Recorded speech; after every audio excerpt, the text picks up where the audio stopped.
Did you know that the fall of the Roman Empire is often blamed on a single event? But the truth is far more complex and intriguing. Today we're diving into the myths and facts surrounding one of history's most significant declines. Welcome back to My Eye Facts. In this video we'll explore the various factors that contributed to the decline of the Roman Empire, separating fact from fiction. So let's get started. The Roman Empire. Just saying the name conjures up images, doesn't it? Images of grandeur, power, and an era that shaped the course of history. Legions marching, emperors draped in purple, gladiators battling in the Colosseum. These are the iconic symbols of Rome's might. This was an empire that once spanned from Britain to Syria, encompassing diverse cultures and vast territories. An empire that built roads, aqueducts, and structures that still stand today, testaments to their engineering prowess. This was Rome at its zenith, a civilization at the peak of its power, influencing the world in countless ways.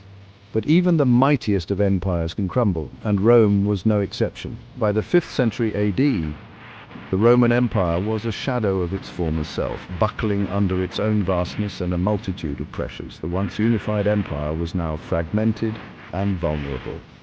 Many people will tell you that the fall of Rome was a simple affair, a matter of barbarian hordes sweeping in and wiping away centuries of civilization. But the reality is far more intricate, and sure, the Goths, the Vandals, the Huns, they all played their part. They were the external forces that hastened the decline. But to say they were the sole cause, that's like saying a single loose screw brought down the whole Colosseum.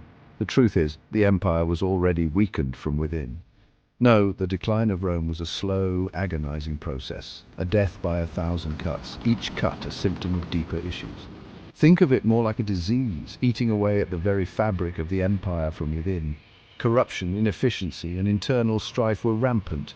Economic woes crippled its trade networks, leading to shortages and financial instability.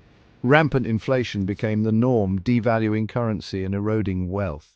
Political instability led to chaos and uncertainty, with power struggles and ineffective leadership. Social unrest festered like an open wound as the gap between the rich and poor widened. The fall of the Roman Empire is a story of complexity, a cautionary tale woven from the threads of hubris, internal decay, and external pressures. It serves as a reminder that even the greatest powers are not immune to decline. Now, I know what you're thinking. Dan, this all sounds terribly complicated, and you know what? You're right, it is complicated. History rarely offers easy answers, and the fall of Rome is no exception. But that's what makes it so fascinating, isn't it? Over the centuries, the story of Rome's decline has been simplified, distilled down to easily digestible myths. Myths that, while entertaining, don't paint the full picture. So let's play Mythbusters, shall we? Myth number 1, Rome fell in a single day. You've heard it before, I'm sure.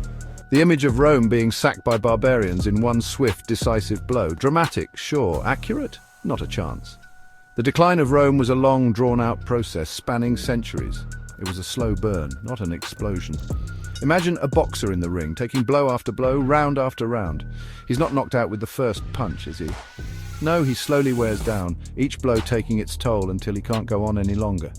That was Rome, a slow, grinding decline with periods of recovery and resurgence, but ultimately leading to its inevitable end. Myth number 2. The barbarians did it. Ah yes, the barbarians. The convenient scapegoat, the embodiment of chaos and destruction. The truth is, the Roman Empire was a house divided long before the barbarians showed up. Chapter 3. The price of empire, internal struggles, and the seeds of decline. Let's step back for a moment, shift our focus from the external pressures to the internal struggles that plagued the Roman Empire. These internal issues were just as significant, if not more so, in contributing to the eventual downfall of this once mighty civilization. One of the most significant factors was the sheer size and complexity of the empire. The vast expanse of territory, stretching from the British Isles to the sands of the Middle East, presented logistical nightmares. Imagine trying to manage a household, not with a few children, but with millions of people spread across 3 continents. The diversity of cultures, languages, and local customs added layers of complexity to governments. That was the challenge facing Roman emperors. They had to balance the needs and demands of a vast and varied population while maintaining their grip on power. Maintaining such a vast territory required a massive and expensive military, a constant drain on the imperial treasury. The legions were not just soldiers, they were also engineers, builders, and administrators. Communication lines were stretched thin, making it difficult to respond effectively to crises on the fringes of the empire. Messages could take weeks, even months, to reach their destinations, and as the empire grew, so too did the burden of administration, leading to bureaucracy and inefficiency. The layers of government became increasingly convoluted, slowing down decision-making processes. Then there was the issue of political corruption, a cancer that ate away at the very core of Roman society. Corruption was rampant, from the highest echelons of power to the local magistrates. Emperors, once revered as living gods, became increasingly power-hungry and paranoid. Their reigns were often marked by fear and suspicion, leading to purges and executions. Assassinations, coups, and civil wars became commonplace, destabilizing the government and eroding public trust. The constant power struggles weakened the empire from within. The Roman Senate, once a bastion of republican values, devolved into a hotbed of intrigue and self-interest.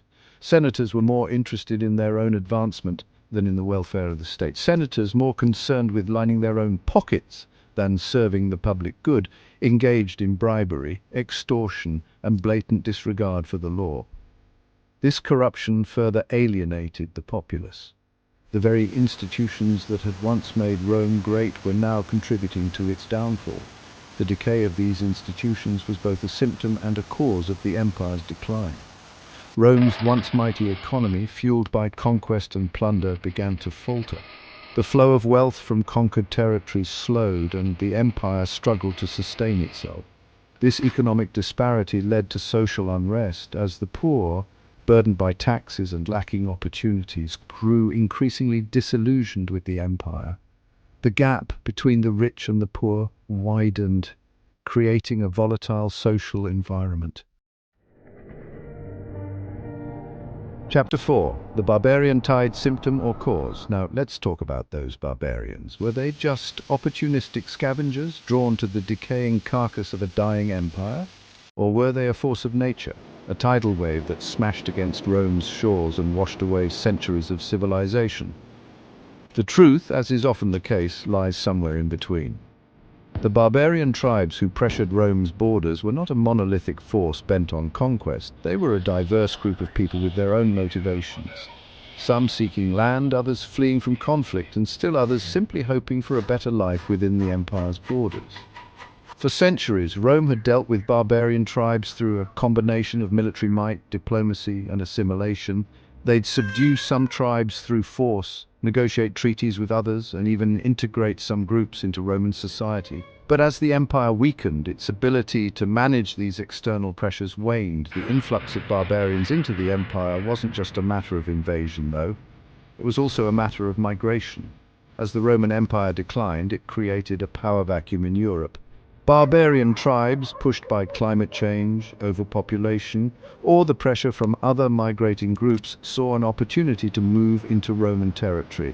The barbarians didn't succeed because they were stronger or more advanced than the Romans. They succeeded because the Roman Empire was already crumbling from within. Chapter 5. Lessons from the rubble echoes of Rome in the modern world. So what can we learn from the fall of the Roman Empire? It's a question that has intrigued historians, scholars, and thinkers for centuries. Is it just a dusty old story, irrelevant to our modern world? I don't think so. The echoes of Rome resonate through time, offering us valuable insights. Because the story of Rome is ultimately a story about human nature, about the rise and fall of civilizations, and about the timeless challenges of power, wealth, and societal stability. These are themes that are as relevant today as they were back then. The Roman Empire may be long gone, but the lessons we can glean from its rise and fall are as relevant today as they were centuries ago. They serve as a mirror reflecting our own societal strengths and weaknesses. It's a reminder that even the mightiest empires are not invincible. No matter how powerful, they can crumble from within. That internal decay can be just as dangerous as external threats. Corruption, complacency, and neglect can erode the foundations of any society, and that the choices we make today can have profound consequences for generations to come. Think about it. Our actions, policies, and decisions shape the future. The same problems that plagued the Roman Empire, political corruption, economic inequality, social unrest, are still with us today, aren't they? These issues transcend time and geography. They might manifest in different ways, in different contexts, but the underlying issues are remarkably similar. The human condition remains unchanged. The Roman Empire serves as a cautionary tale, a reminder that we must be vigilant in safeguarding the institutions that underpin our societies. We must learn from history to avoid repeating its mistakes. We must guard against corruption, promote economic opportunity, and address social injustices before they fester and grow. Proactive measures are essential. The fall of Rome also teaches us about the importance of adaptability. Societies that fail to adapt to changing circumstances are doomed to decline. The Roman Empire was remarkably successful for centuries because it was able to adapt to changing circumstances. Flexibility and innovation were key to its longevity. In a rapidly changing world, adaptability is not just desirable, it's essential for survival. Those who can pivot and evolve will thrive, while those who resist change will falter. Outro, the echoes of empire. So there you have it, the fall of the Roman Empire, a tale of hubris and decline, of internal rot and external pressures. It's a story as old as time itself. A civilization reaches the pinnacle of its power only to crumble under its own weight.